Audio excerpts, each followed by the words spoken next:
Gálatas capítulo 2, vamos começar a partir do versículo 11. Irmãos, antes de a gente começar a leitura, deixa eu tentar explicar um pouquinho para você o que está acontecendo aqui. Você pode depois ler direitinho em casa. O que acontece, irmãos? O povo judeu, ele recebeu a promessa de Jesus. Quem creu nele, aceitou Jesus, não precisaria mais então guardar a lei, os preceitos, a marca da carne, que é a circuncisão, e determinados alimentos e assim por diante. Só que o que acontece? Como era algo recente, os apóstolos e alguns que se convertiam e aceitavam Jesus, eles ainda achavam que a lei tinha que ser guardada e muitas vezes tinha um tipo de preconceito com quem não tinha o sangue de Abraão, com quem não guardava a lei. Não sei se você recorda, lá em Atos dos Apóstolos tem aquela passagem que Pedro tem um sonho, onde no sonho desce no lençol animais impuros, e aí Deus diz: mata e come. E o Pedro fala: eu nunca comi coisa tão imunda, porque pela lei era considerado imundo. E aí Deus diz: não diga que é imundo aquilo que Deus purificou. Quando Pedro acorda, ele é guiado até o centurião Cornélio, que é o primeiro gentil que não tinha sangue de Abraão, que não era judeu, mas ele é o primeiro gentil que recebe o Espírito Santo e depois é batizado nas águas. Para você ver como Deus teve que fazer isso. Ele teve que batizar o Cornélio primeiro no Espírito Santo, para o Pedro entender que Deus havia purificado e salvado ele, e que era então logo depois para ele batizar nas águas. Você está compreendendo a situação? E aí o que acontece, meus irmãos? Nessa situação aqui que eu vou ler para você, o Paulo, ele enfrenta uma atitude dessas do Pedro, do Pedrão, do líder da igreja. E aí eu entro no assunto, irmãos, que a gente tem que entender que até no meio cristão, em relação a líderes, a igrejas, você vai se deparar com pessoas que não obedecem a Deus e querem muitas das vezes impor coisas fora da palavra, E aí a gente vê aqui nessa situação, olha aqui para o pastor, que o Pedro, ele tem uma atitude de preconceito, e Paulo, o apóstolo Paulo, fala com ele, meus irmãos, e mostra para ele o seu erro. Então isso a gente destaca por quê? Porque nós não temos que nos apegar a homens, nós temos que nos apegar a Deus. Nós devemos entender que todos nós falhamos. A questão é, a nossa fé e a nossa visão está em Deus. E eu mostro aqui para você esse erro do Pedro, e podemos dizer, esse momento que o Paulo repreende ele, como até mesmo, irmãos, para a gente entender que ninguém é perfeito. Você vê que tem gente que adora o Pedro, tem gente que coloca o Pedro como se fosse Deus na terra, e o Pedro aqui falha de uma forma errada. Então quer dizer, a fé não tem que estar no Pedro, no Paulo, no homem. A nossa fé tem que estar no Senhor Jesus Cristo. Amém, irmãos? E aqui ele fala um pouco sobre isso. E a gente vê, também de certa forma, hoje em dia, de maneira geral, pessoas que ela coloca a sua fé em rituais, naquilo que ela enxerga. Ela enxerga movimento, ela enxerga uma igreja luxuosa, ela enxerga um monte, ela enxerga alguém prometendo um dinheiro para ela ser abençoada, se ela der, ela vai ser abençoada, e aí ela enxerga essas coisas, enche os olhos, e ela diz: eu quero isso. Só que muitas das vezes não é algo dirigido por Deus e a pessoa acaba caindo nessa cilada. E os Gálatas aqui estavam saindo da direção de Deus e indo para a religião, para os rituais. E olha só como é que o Paulo, o apóstolo Paulo, fala sobre isso aqui. Vamos ler? Olha só, no capítulo 2 de Gálatas, versículo 11. Olha a maneira do Paulo falar. Olha só: e chegando Pedro a Antioquia, lhe resisti na cara. Olha só o que o Paulo está falando para Pedro. Lhe resisti na cara, no rosto, na face é mais bonito. Diz aí, porque era repreensível, ele era digno de repreensão. Então Paulo identificou que tinha que repreender o Pedro. Por que ele tinha que repreender o Pedro? Porque antes que alguns tivessem chegado da parte de Tiago, comia com os gentios, mas depois que chegaram, se foi retirando e se apartou deles, temendo os que eram da circuncisão. Quando fala circuncisão, é a marca na carne que existia nos judeus. Eles tinham que ser marcados. Então o que acontece? Eles estavam juntos, Pedro estava junto com os gentios.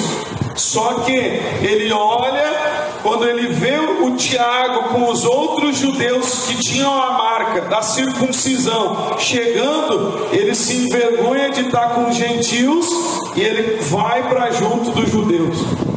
Ele se retira, não só ele, como diz ali, e os outros judeus também dissimulavam com ele, de maneira que até o Barnabé, que era o companheiro de Paulo, até o Barnabé se deixou levar pela sua dissimulação. Mas quando vi que não andavam bem direitamente conforme a verdade do Evangelho, olha só o Paulo repreendendo Pedro. Disse a Pedro na presença de todos: tu, sendo judeu, vive como os gentios e não como judeu, porque obrigas os gentios a viverem como judeus? Nós somos judeus por natureza e não pecadores entre os gentios, sabendo que o homem não é justificado pelas obras da lei, mas pela fé em Jesus Cristo. Então olha só, Pedro estava induzindo outros a se juntarem com os da circuncisão, considerando que os gentios, porque não tinham a marca na carne, não eram de Deus ou coisa parecida. Então era uma atitude que o Paulo diz, é repreensível.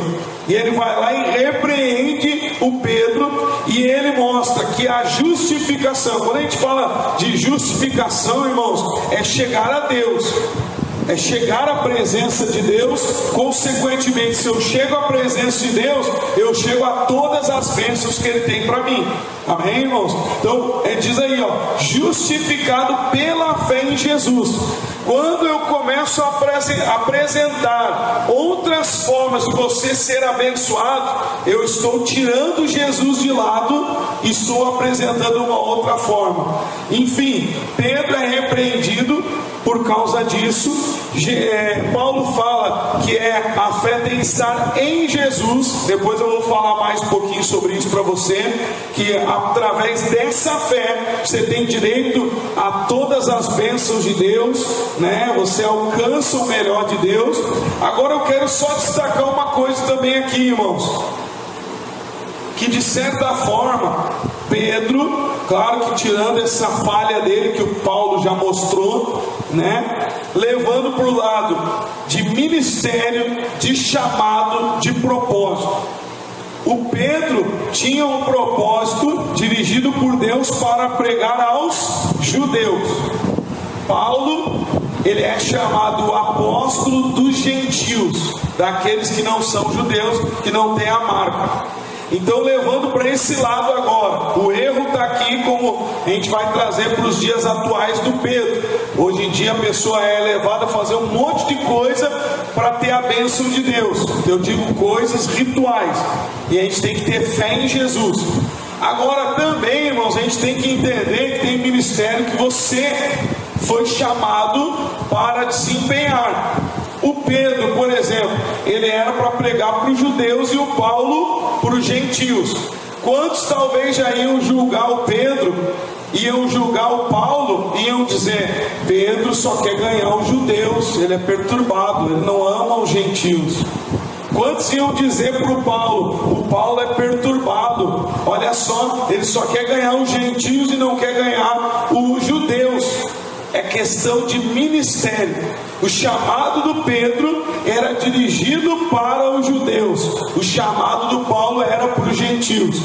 Hoje em dia você vê pessoas que às vezes ela quer extrapolar, ela quer se achar a tal que vai salvar o mundo inteiro, que ela quer ser a salvadora da pátria, e muitas das vezes ela não está salvando nem ela mesma e nem quem está ao lado dela. Como assim, pastor? Eu atendi outro dia um caso de uma pessoa que queria ser missionária, que queria sair por aí afora viajando e fazendo e acontecendo e pregando para o mundo inteiro, sendo que a própria pessoa não estava liberta ainda, a própria pessoa ainda manifestando com demônios, a própria pessoa tendo familiares no alcoolismo, no vício, e a pessoa querendo: eu vou pregar, eu quero ganhar o mundo inteiro. Eu falei: calma, ora pelos teus familiares, ora onde você está, se liberta primeiro e tal.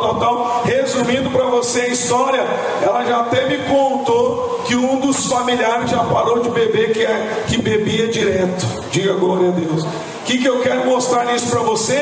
A pessoa acha que porque Jesus existe e Ele nos dá missões e coisas grandes, Ele é poderoso. Eu quero coisa grande, eu quero ganhar o mundo inteiro. Não, eu quero ganhar e eu quero fazer aquilo que Deus me chamou para fazer. Você está compreendendo? Às vezes o teu ministério é o teu familiar, é o teu esposo, é a tua esposa, teu filho, teus familiares, aqueles que Deus colocou do teu lado ou perto de você, um colega, um amigo, um vizinho, e a pessoa está lá: não, que eu vou ganhar o mundo inteiro, e ela não segue o chamado dela onde é para ela estar.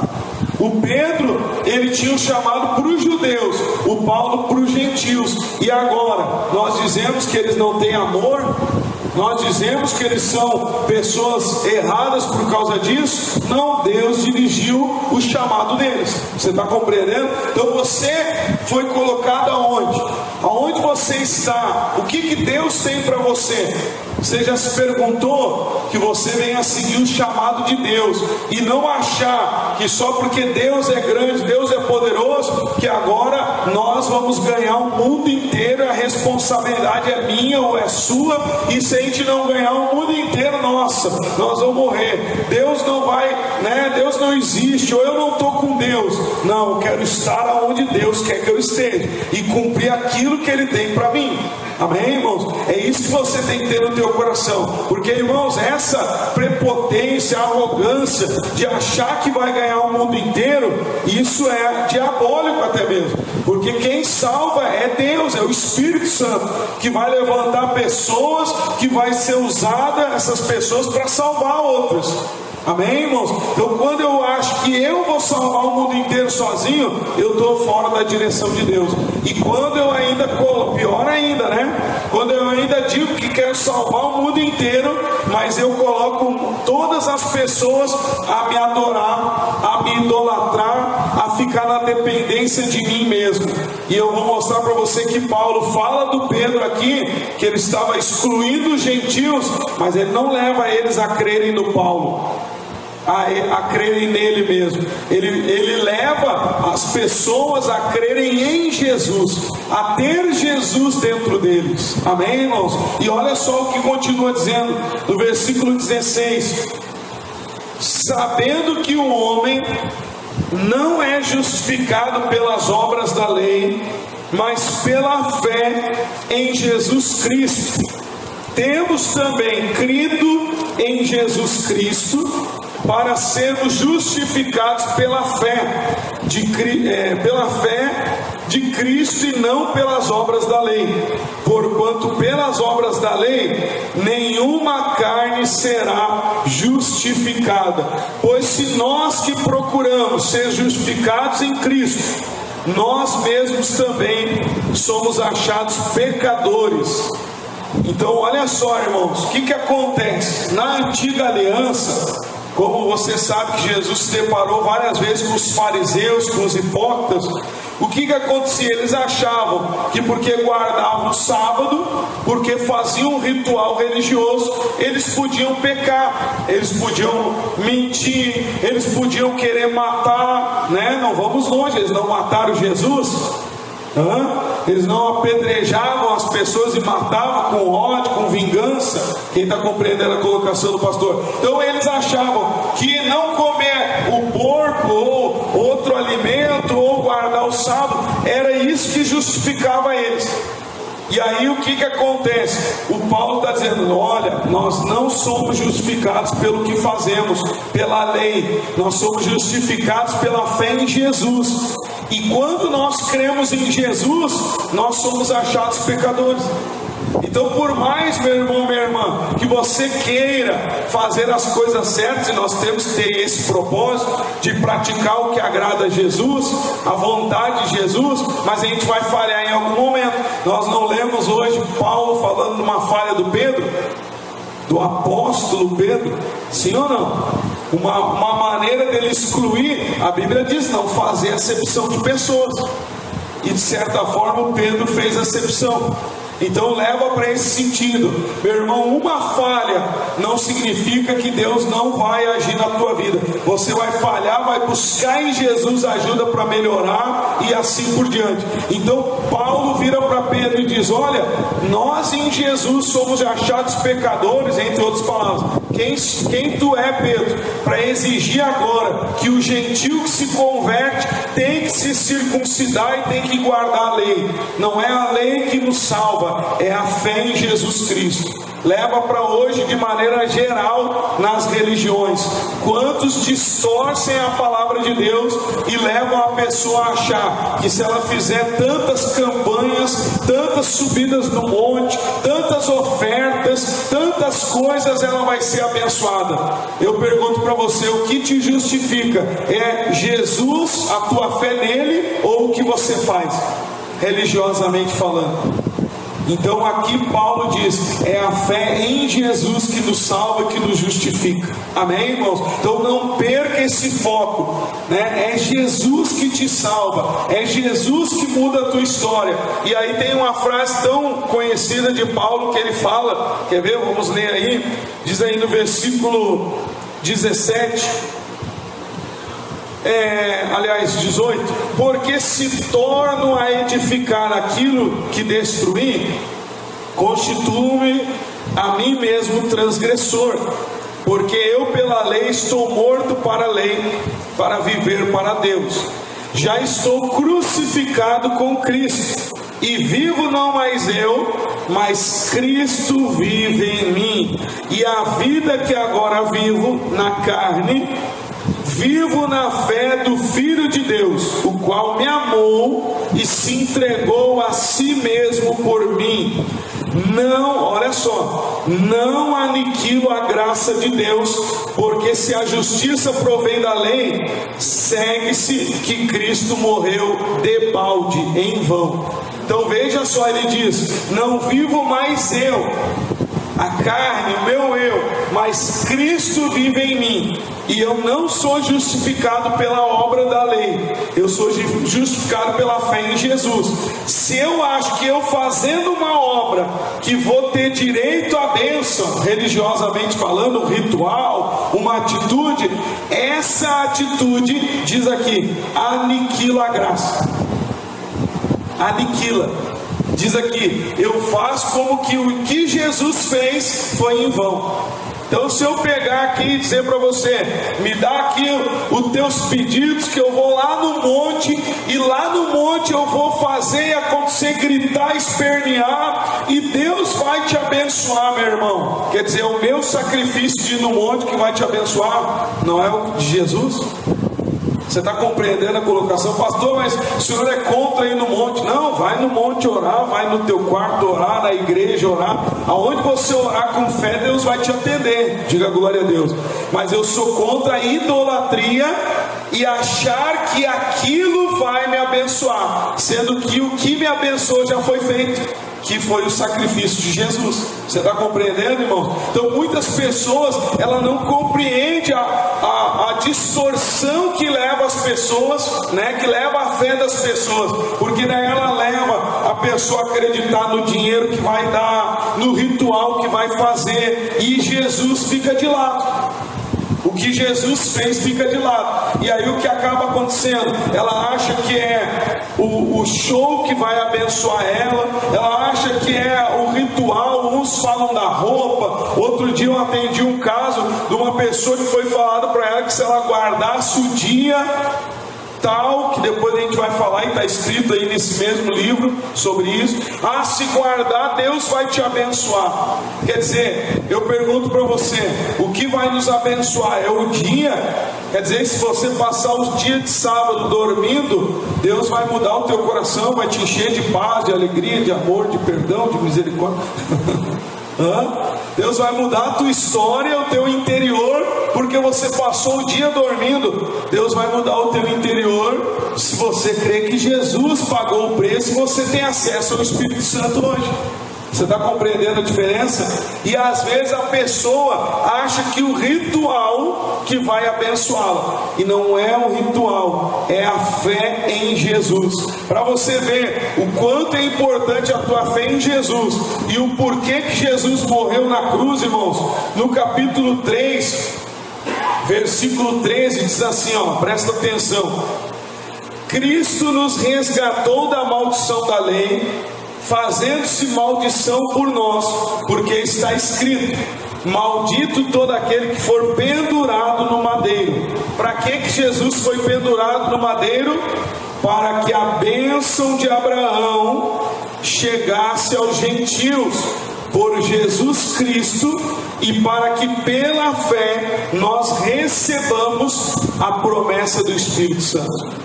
Letra maiúscula, Espírito Santo. Então veja, a circuncisão, a marca na carne, começou com Abraão. Foi o Abraão chamado pai na fé.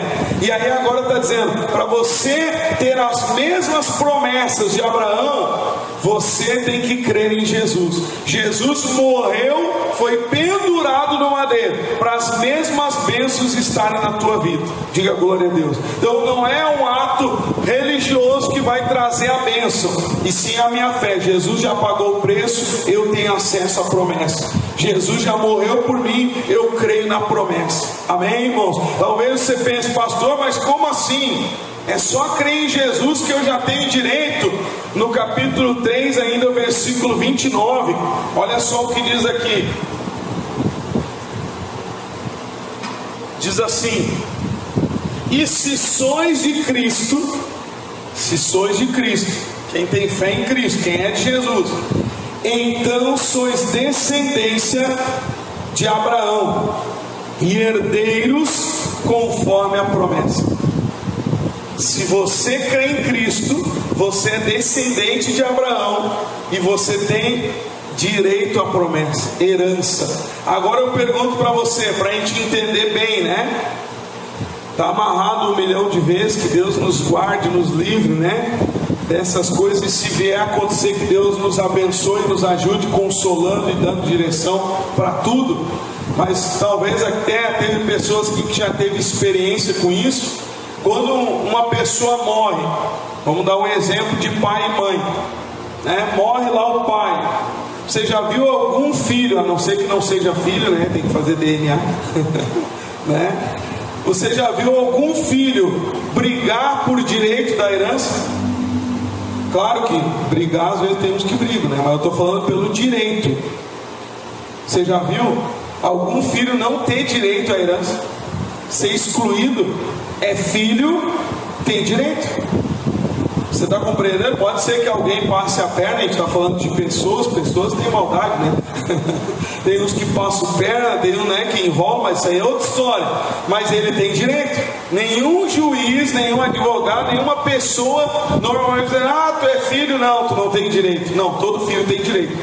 Agora eu pergunto para você: se você é herdeiro da promessa, você crê em Jesus, você tem a tua fé em Jesus, você tem acesso ao Espírito Santo, você tem Deus contigo e você é herdeiro, por que você está mendigando a promessa? Por que você precisa de alguém para fazer algo para você receber a promessa? Você precisa de alguém subir lá no monte, ou você fazer um sacrifício financeiro, dar lá o tudo, como muitos inventam por aí, ou fulano rasgar as veias lá do pescoço e ele fazer tudo para você ser abençoado, sendo que você tem direito. Você tem que assumir o teu papel de herdeiro. Eu sou herdeiro de Deus.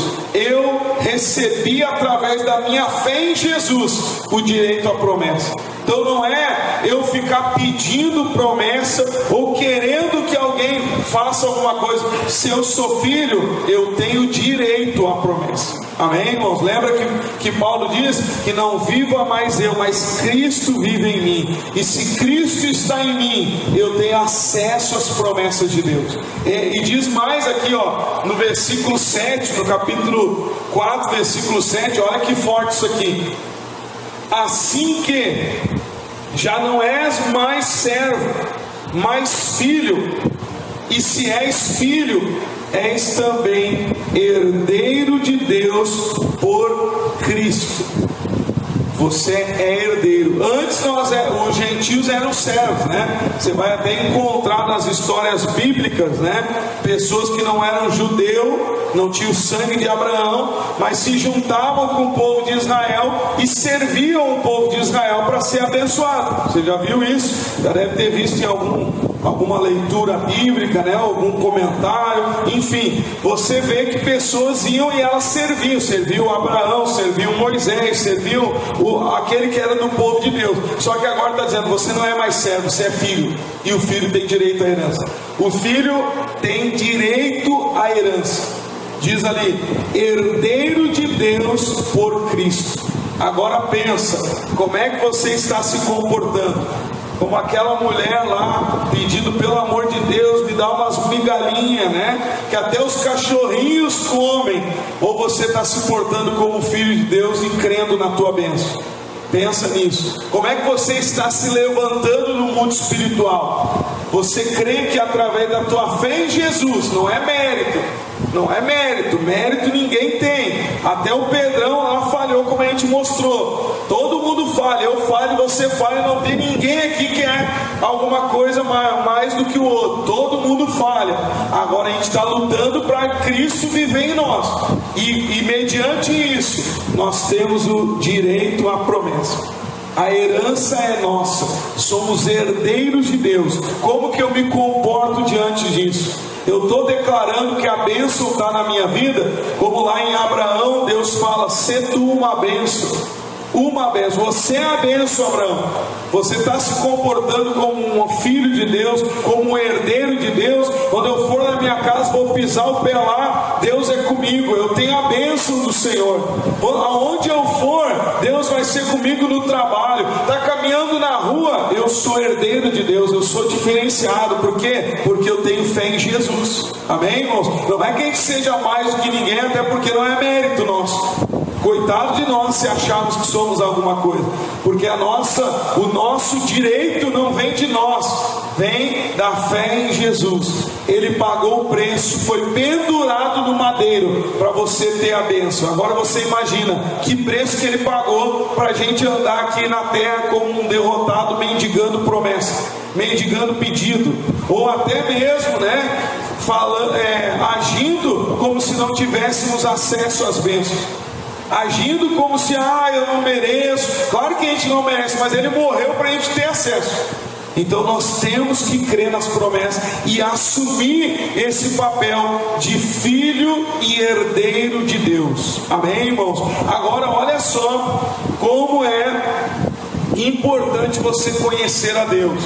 Diz aqui no versículo 8, mas quando não conhecieis a Deus, servieis aos que por natureza não são deuses.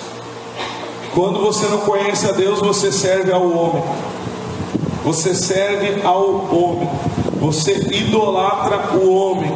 Você adora o homem. Você conclui que o homem que vai te abençoar é o fulano, é o pastor, é o bispo, é o apóstolo, é a fulano, é o ciclano. É ele que vai me abençoar. Quando você não conhece a Deus. Lembra do Pedrão? Lembra que o assunto todo aqui é em volta da circuncisão, do preconceito com os gentios, que eles não tinham direito à bênção.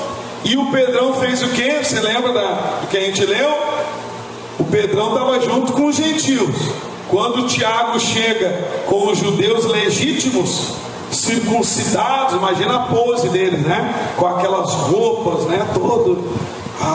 Santos, né? Se achavam com certeza, né? Com a roupa, eles entram em cena. O Pedrão aí, eu vou me retirando, e ele foi para servir eles.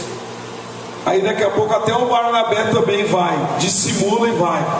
Os judeus começam a dissimular e sair de perto. O que eu entendo por isso, irmãos? Quem não conhece a Deus vai servir o homem, vai servir ritual. Quem não conhece a Deus vai servir coisas como essa. Você imagina, se Pedro estava incentivando isso, você acha que não vai ter líder por aí incentivando? Pessoas que muitas das vezes, quando você ensina Jesus, você perde o poder sobre as pessoas. Quando você fala de Jesus, para ela colocar fé em Jesus, você não domina a pessoa, você leva ela a crer em Cristo. É Cristo que vai guiar a vida dela.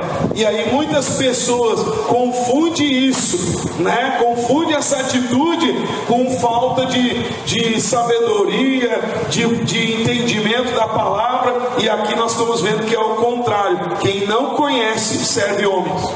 Quem não conhece incentiva os outros a servir aos homens, a servir uma religião, a servir um ritual. Diz aqui: mas quando não conhecieis a Deus, servis aos que por natureza não são deuses. Ou seja, servia aos homens. Agora olha só que bonito que fala aqui. Mas agora, em nome de Jesus, né? Conhecendo a Deus, ou antes, melhor ainda do que conhecer a Deus, ou antes, sendo conhecido de Deus. Olha que bonito, sendo conhecido de Deus. Como tornais, é a pergunta do Paulo, como vocês tornam outra vez a esses rudimentos religiosos, que são fracos, pobres, aos quais de novo quereis servir? Então Paulo pregou o Evangelho de Cristo, a salvação, o acesso ao Espírito Santo, a todas as bênçãos, e eles aceitaram. Só que com o passar do tempo eles voltam e acham que tem que começar a guardar a lei, acham que tem que fazer alguma coisa por onde receber a bênção de Deus. Paulo chega a chamar rudimentos fracos e pobres. E ele diz: como vocês, conhecendo a Deus e sendo conhecido de Deus, vão voltar atrás e seguir isso? Às vezes, irmãos, eu entendo, né? Eu acho que muitas das vezes acontece isso quando a pessoa não confia em Deus. Por quê, pastor? Porque quando você confia em Deus, sim, crê em Jesus, realmente confia em Deus, você acredita que a tua vida está no controle de Deus.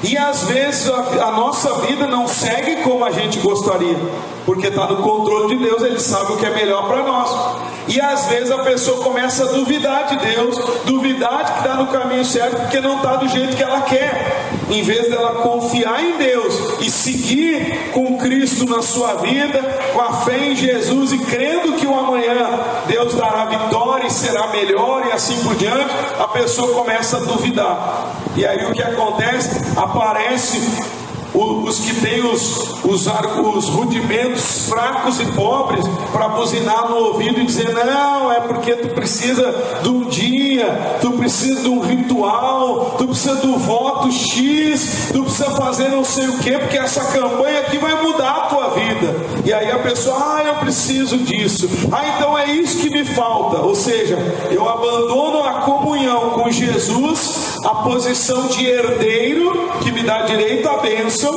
que é só crer que eu vou alcançar, e a Bíblia nos fala sobre quando eu creio, eu tenho que ter fé, eu tenho que ter paciência até alcançar a promessa, e aí eu perco a paciência e vou tentar as coisas fracas e pobres, para ver se Deus me abençoa. É isso que eles estão fazendo aqui. Eles se voltam, de Jesus, do Espírito Santo, do acesso ao maior de todos, que é Deus, para o acesso aos religiosos, às rituais, a crença na religiosidade. E aí Paulo diz: puxa, conhecendo a Deus, se é que conheceram mesmo, e ainda Deus conhecendo vocês acham que precisam fazer ritual pobre e fraco? Olha a pergunta do Paulo: como que vocês voltam para isso? Agora, uma coisa que eu destaco aqui também, meus irmãos, quando fala aí conhecendo Deus e sendo conhecido, quem conhece Deus e quem crê que Deus o conhece, não vai servir a homens, não vai perder a visão de olhar para Jesus, de saber que só Ele é perfeito. Porque uma pessoa que conhece a Deus, ela sabe que é só Ele que é perfeito. E mais, quando ela sabe, tem certeza que Deus a conhece, meu irmão, você sabe que tem a proteção, sabe que Deus está contigo. Diga glória a Deus. Pensa até, claro que não vai confundir o que eu estou falando, eu gosto de explicar bem, que às vezes tem pessoas que distorcem ou confundem-se, não tem o entendimento direito das coisas. E aí o que a gente vê às vezes? Quando eu conheço Deus, meu irmão, se Deus, eu tenho certeza que Ele me conhece, e eu conheço Ele. Jesus disse: tudo que eu pedir crendo eu recebo. Sim ou não? Então, se eu creio que Deus me conhece e eu conheço Ele, se eu faço uma oração a Ele, por que eu preciso que outra pessoa faça essa oração?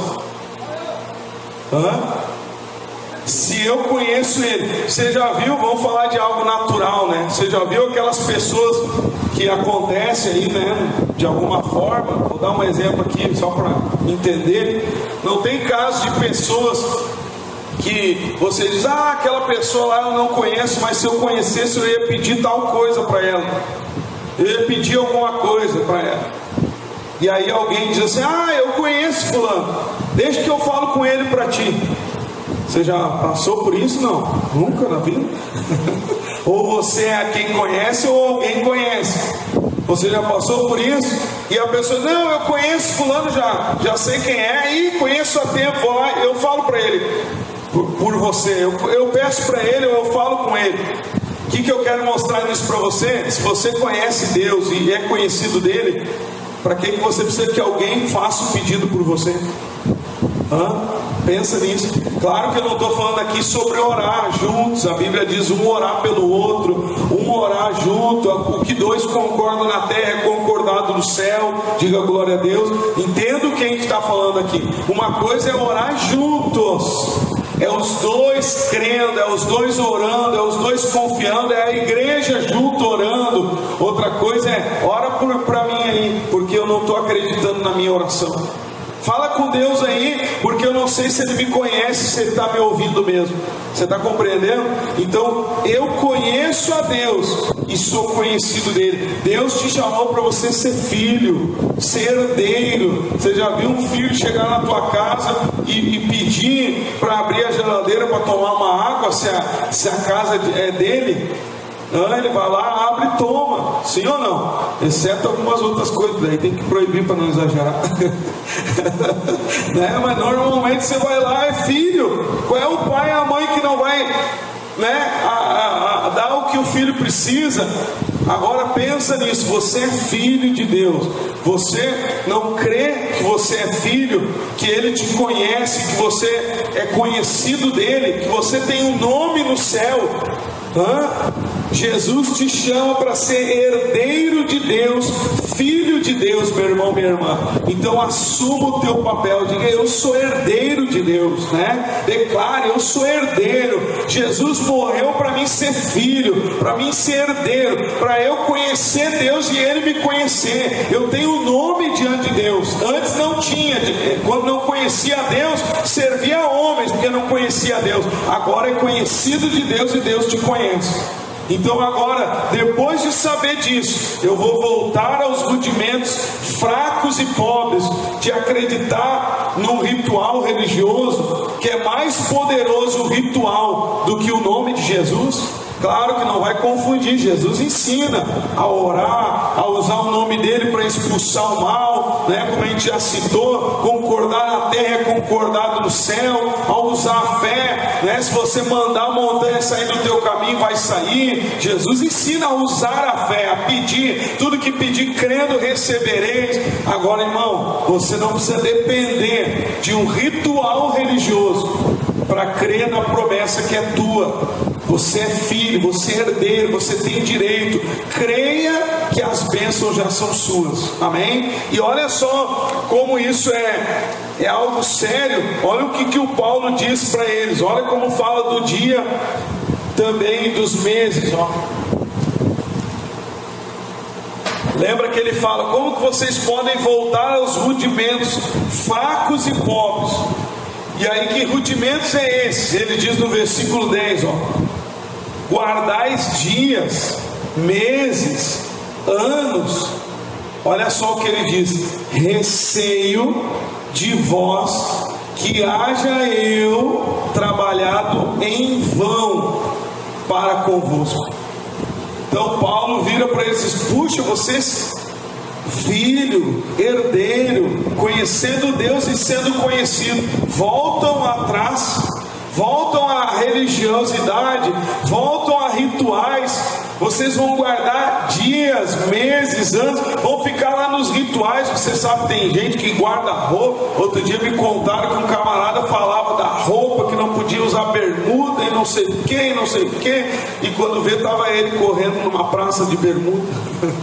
E o irmão encontrou ele de bermuda. Tem uns que pregam e falam para tudo, né? Que não pode isso, não pode aquilo, não pode aquilo outro, e não sei o que. Meu irmão, guarda tudo. Ele diz aqui: puxa, vocês vão voltar a achar que isso que vai abençoar vocês. E ele diz: eu receio, que é tenho medo. Eu estou com medo de que todo o meu trabalho de ensinar Jesus para vocês foi em vão, que é inútil. E às vezes, meu irmão, tem pessoas que não conseguem compreender a vontade de Deus. Ela ainda acha que o exterior, que pessoas que vão abençoá-la, e não a comunhão dela pessoal com Cristo, e não ela de assumir a posição de herdeira, de herdeiro, de filho de Deus. Amém, irmãos? E olha só o que ele fala também, comparado o pregador a uma pessoa que está gerando filho. Quer ver? Ele diz no versículo 19: meus filhinhos, por quem de novo sinto as dores de parto, até que Cristo seja formado em vós. Então, qual é o objetivo dessa pregação? Cristo ser formado dentro dessas pessoas. A fé em Jesus, o Espírito Santo. Quando a gente fala Cristo, irmãos, é os ensinamentos de Cristo na nossa vida, na prática. A gente colocando o perdão, a misericórdia, o amor, manter o coração limpo, o Espírito Santo. Então ele diz: eu estou com dores de parto. Por quê? Novamente, por quê? Porque eles retrocederam.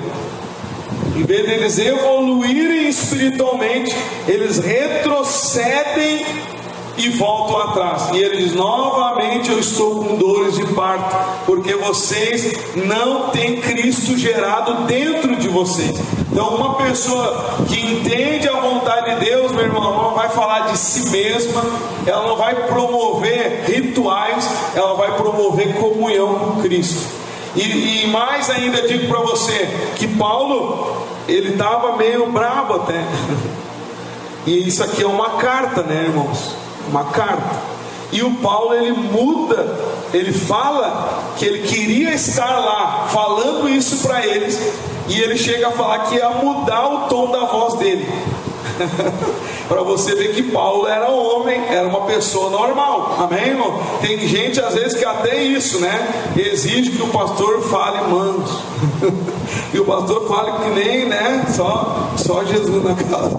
Fale mansinho e calminho. E não é Deus o livre. Seja, né, um carinho em pessoa, né? Mesmo quando tenha coisas erradas, seja, né, amarrado.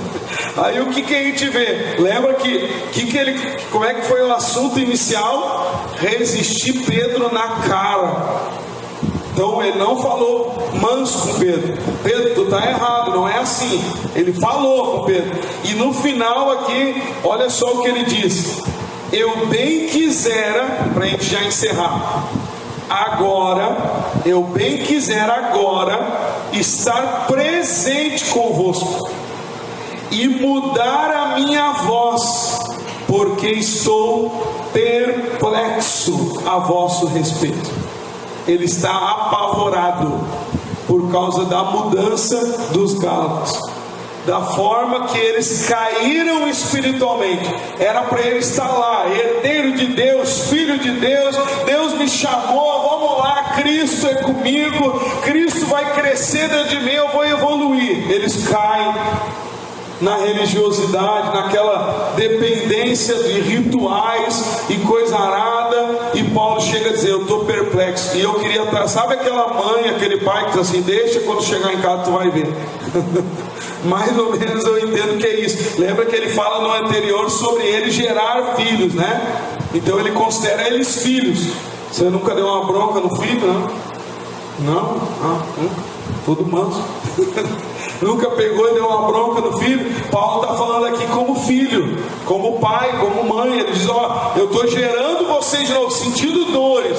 E ele diz: eu queria estar aí presente com vocês, eu ia mudar a minha voz. Era carta, né? Então ele escreve isso: eu queria estar aí com vocês, que eu ia mudar o tom da minha voz, porque eu estou perplexo, eu estou apavorado, espantado com o erro de vocês querendo voltar à religiosidade. Então olha como Paulo também age, né, repreendendo eles. Não é palavras aqui carinhosas, mas nós podemos dizer que palavras de repreensão. Eu queria estar aí para mudar a minha voz, para mudar, ele diz, convosco, e mudar a minha voz, porque eu estou perplexo. Então, irmãos, às vezes tem pessoas que estão há anos na igreja, a gente sempre fala isso de maneira geral, 20, 30, anos e anos, e parece que ela não aprendeu que não é um ritual, que não é uma festa, que não é um movimento exterior que garante a bênção dela, e sim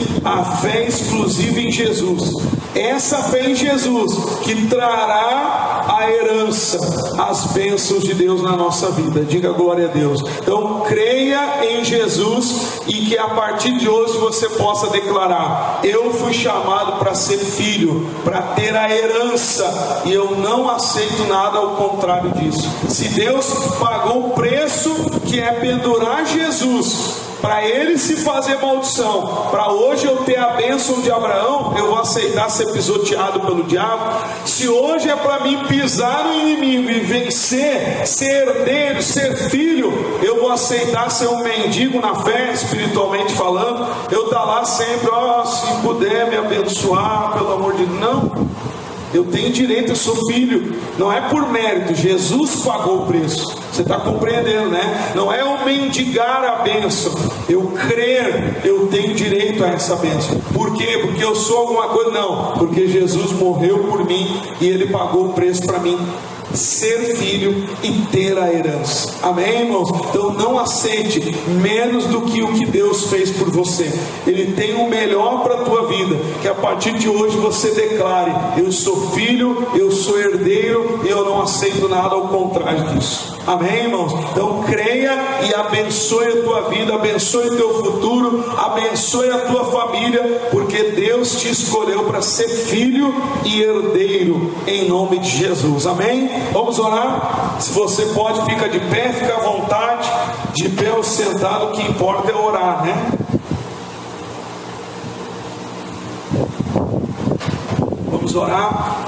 Pai, o Senhor nos mostrou aqui na tua palavra hoje que nós não podemos, Senhor, basear a nossa fé nos rituais religiosos, nós não podemos basear a nossa fé em homens, porque nós vimos até mesmo Paulo colocando diante de Pedro uma falha grave, colocando como se a circuncisão fosse algo importante, porque isso é insignificante diante do que Cristo fez por nós. O que nos justifica não é mais a lei, não é mais os rituais, e sim o que o Senhor fez na cruz do Calvário. Foi isso que nos dá direito à herança, a ser herdeiro de Deus, a ter acesso às promessas que foram feitas a Abraão. Então, Pai, vem sobre a vida de cada um que está aqui na igreja e cada um que está assistindo também, meu Deus, essa live, seja, meu Deus, em algum momento que essa pessoa irá assistir, alcança ela com o teu poder, e meu Deus, que tudo que atrapalha esta pessoa ou tenta atrapalhá-la de ser herdeira de Deus, de alcançar as promessas, que caia por terra. Se é dúvidas, se são incertezas, se são pensamentos de inferioridade, meu Deus, pensamentos que ela tem de que ela não é capaz ou de que ela não merece, meu Deus, arranca tudo isso, porque não é por mérito, não é mérito nosso, o mérito é do Senhor, que pagou o preço na cruz do Calvário, e o Senhor diz que quem crê em ti verá a tua glória. E aqui estão, Senhor, aqueles que têm crido no teu nome, que têm crido no teu sacrifício, no teu Espírito Santo. Então, que tudo que tenta atrapalhar essa pessoa é o desânimo, é os pensamentos negativos, é os sentimentos religiosos, meu Deus, arranca da mente, arranca a cegueira religiosa, arranca toda a fraqueza, meu Deus, todos aqueles que estão apegados a rudimentos fracos e pobres, meu Deus, arranca toda a cegueira espiritual e faz essa pessoa enxergar, Senhor, de que a fé dela não pode estar em religião, não pode estar em homens, mas exclusivamente em Cristo. E é esta fé que nos justifica, é esta fé que nos abençoa. Então, que todo atrapalho é em nome de Jesus, da vida, da mente, do coração, todo atrapalho, toda cegueira, é em nome de Jesus que saia, vai embora das nossas vidas, Pai, e que venha sobre nós o teu Espírito Santo, Senhor, pois o Senhor diz que o Senhor foi pendurado no madeiro para que as promessas de Abraão chegassem até nós, e a promessa pela fé do Espírito Santo.